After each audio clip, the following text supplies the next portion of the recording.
Hello guys, welcome छ मेरो mini ब्लगमा। सबैजनालाई सबैजना सन्चै हुनुहुन्छ होला। म पनि एकदम फिट एन्ड फाइन छु। हाम्रो दिदी चाहिँ हाई गर्दै हुनुहुन्छ। हाम्रो दिदीभाइ यता हाँसिरहेको छ। हामी चाहिँ हाम्रो बर्थडे सेलिब्रेट गर्न जानु लाग्यो है। सबैजना हामी बर्थडे सेलिब्रेट गर्न जानु लाग्यो। हामी चाहिँ अब कहाँ पुग्यौँ भन्दाखेरि ट्याक्क लाएर हामी चाहिँ अब यहाँ बसमा त्यता सैनिक स्कुलनिर पुग्यौँ। त्यसपछि हामी अब बस पार्क पुग्दैछौँ हामी बसमा होइन। यहाँ नयाँ बन्न लागेको टक्क पेट्रोल पम्प यो बस पार्क हो। यो सुर्खेतको बस पार्कमा पुग्यौँ हामी चाहिँ होइन। यो बाटो लेट भयो हाम्रो यो स्कुल। हामी टक्क बुलबुली चोक पुगिसक्यौँ है। अगाडि आन्टीहरू वेट गर्दै हुनुहुन्छ। अर्को अटोमा आउनुभएको थियो नि, आन्टीहरू वेट गर्दै हुनुहुन्छ अर्को अटोमा। ट्याक्क झर्म आन्टीहरू पनि हामी भाइहरू भान्जीहरू नि गऱ्यो होइन। भाइहरू कस्तो समात्दैछ। जिते भाइले टक्क टिकट काटेर ल्यायो होइन, 6-7जनाको। त्यसपछि मेरो भाइ लुरुङ लुरुङ हिँड्दैछ। भिडियो गराइन्छ भनेको त हाँस्दै दुगुरियो। त्यसपछि अब तल गएर जान लाग्यो। आन्टीहरू पनि आउँदै हुनुहुन्छ पछाडिदेखि। मेरो भाइहरू अगाडि छन्, अगाडि छन् भाइ, दुईवटा भाइ। आन्टीहरू पछाडिबाट आउँदै हुनुहुन्छ। आन्टीहरू पछाडिदेखि आउँदा हामी चाहिँ ट्याक्कै शिवको मन्दिर यहाँ ट्याक्क लाएर अगाडि गेटनिर छ यो चाहिँ होइन। मेरो भाइहरू अगाडि केक बोकेर एउटाले अर्को लड्दै गइरहेछन्, लड्दै गइरहेछन् मेरो भाइहरू। ल यहाँको चाहिँ सौन्दर्य त यस्तो दामी छ होइन। सबैहरू आउनुहोस् घुम्न यहाँ। सबैजना आउनुहुन्छ। सुर्खेत भ्यालीहरूको यो बुलबुली ताल एकदम प्रसिद्ध छ यो हाम्रो वीरेन्द्रनगर सुर्खेतमा होइन। यति राम्रो छ कि अब यहाँ सबैजना आएर रमाइलो गरिदिनुहुन्छ। यिनै खुसी लाग्छ होइन। सबै तपाईँहरू नै आइदिनु होला भन्न चाहन्छु म। अब मेरो भाइहरू अगाडि पुगिसक्यो, केक समात्दै गइसकेको छन् यहाँ है। हाँस्दै गइरहेछन्, दुइटा गफ लाग्दै भाइहरू मलाई पछाडि एक्लै छोडिदिएर। यहाँ नयाँ पोखरी बनिरहेको छ यहाँ होइन।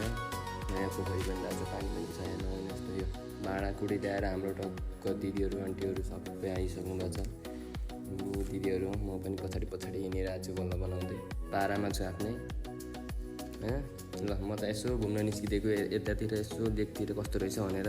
हामी चाहिँ रेडी अवस्थामा बसिसकेका छौँ। अब चाउबिन हेर्नुहोस्, आहा डिउ उता चटपटे बन्दैछ। हाम्रो दिदी यता बर्थडे गर्छ, केक पनि ल्याएर आयो।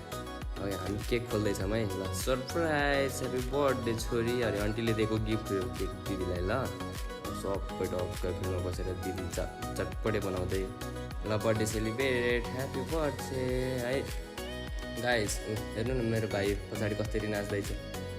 हेर्नु यहाँ खतरा रमाइलो हुन्छ है। मेरो भाइले खतरा रमाइलो गर्छ। अब हेर्नु कता गराइदियो केक पुरै नाइस पुरै। ल दिदीले केक काट्दैछ अब। ल काट मैले पनि यता त हेरिरहेको छु केक काट्न लाग्यो टक्क लाएर होइन। मेरो भाइ पनि वाह पारामा छ। आन्टीले ट्याक्क लाएर टिको लगाइदिँदै केक खाइदिँदै हुनुहुन्छ। पैसा कति दिनुहुन्छ आन्टीले? ओहो कस्तो जुन गर्न पाइएन, सबले पैसा दिए होइन। हामी दुइटा भने के को पैसा न सैसा। मेरो भाइहरू ट्याक्क रमाइलो गर्दैछन् है। पारा पोज दिइरहेको छु दिदीले। अब मेरो पालो टिका लगाउने, चस्मा लगाएर है आज। ल टिका लगाइदिएको आशीर्वाद मनमनै दिइरहेको छु है मैले। फेरि त्यस्तो बाहिर बन्नुहुन्न कि आशीर्वादहरू, किन भनेर पछि लागेपछि मैले दिएको आशीर्वाद लाग्यो भन्नुहुन्छ है, सही होइन। ल पारामा अब दिदीलाई टक्क मैले केक खुवाइदिँदैछु काटेर। यस्तो मजाले काट्दै दिदीलाई केक खुवाइदिँदैछु मैले फेरि। ल दिदीलाई खुवाएर पछि आफै खाँदै म त फेरि आफै खाइदिने हो क्या। दिदीलाई खुवाउने अनि आफै खाइदिने, फेरि खाइदिने हो पारामा फेरि पुरै। अब यहाँ रेडी हुँदैछ सबै टक्क दिदीले लगाइदिँदैछ, चटपटे खाँदैछन् ग्याङहरू है। अब के गर्नु, आफू क्यामेराम्यान भयो, आफू त देखिन्न। बेलामा चुस्छ मात्रै हो। मेरो भाइ कसरी खाँदैछ चाटी पुरै है गाए। यस्तो छ मेरो भाइ यहाँ, यस्तो छ अवस्था यहाँको। जिते भाइले कसरी खाइरहेको छ। मेरो पालो खाने अब के गर्नु, आफै देखाउँदै आफै खाने गर्नुपर्छ। क्यामेराम्यान नभएपछि यस्तो छ जिन्दगी।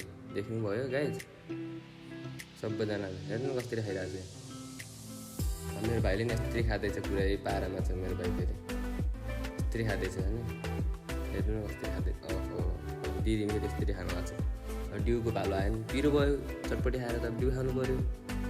अब चाउमिनको पालो आयो है गाइज। यस्तरी खाँदैछन् चाउमिन सबै बसेर। हेर्नु त, हेर्नु न यस्तरी भइरहेको छ। जिते भाइले हेर्नु कसरी खाइरहेको छ पुरै कप है यति मिठो मानेर खाइरहेको छ। अब मेरो पालो नि आउँछ अब जिते भाइलाई यता बोलाएर क्यामेरामा ट्याक्क मैले अब खाँदैछु मलाई देखा त भनेर यसरी हान्ने लाग्छ पारामा मैले ट्याक्क लाएर गाइस सबैले हान्न फाइनल्ली गाइस हामी चाहिँ अब निस्किनु पर्छ है हामी निस्किसक्यो एकचोटि पुगेर टक्क हल्का गरेर सब गुड नाइट।